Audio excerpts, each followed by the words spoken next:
Hai istri, tunduklah kepada suamimu seperti kepada Tuhan, karena suami adalah kepala bagi istri, sama seperti Kristus adalah kepala jemaat.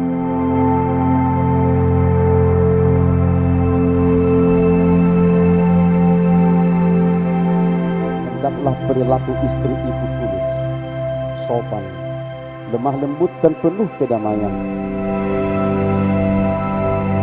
Tidak ada dua pribadi yang dipersatukan Tuhan dalam perkawinan karena mereka sudah cocok 100%. Selalu ada perbedaan.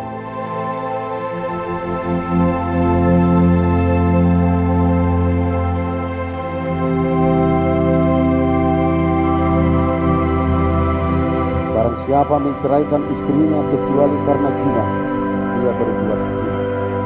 Dan barang siapa mengambil wanita yang meninggalkan suaminya kecuali karena zina, dia berbuat zina juga.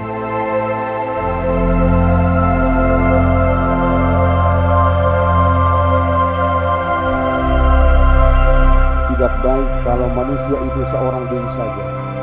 Aku akan menjadikan penolong bagi dia yang sepadan dengan dia. Oleh sebab itu yang telah dipersatukan oleh Allah tidak boleh diceraikan oleh manusia.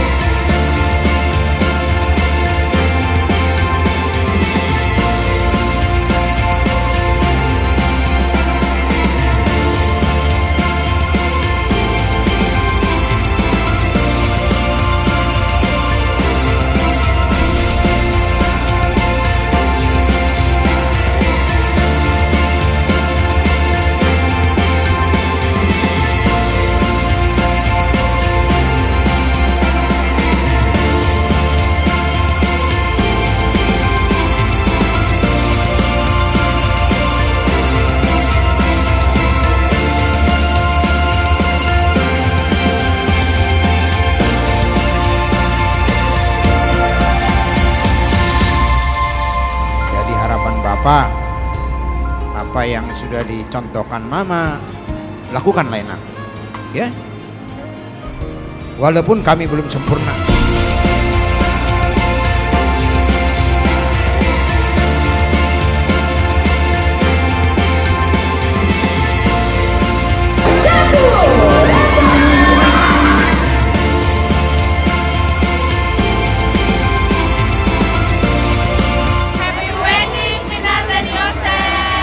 Semoga pernikahannya lancar-lancar dan langgeng terus. Amin.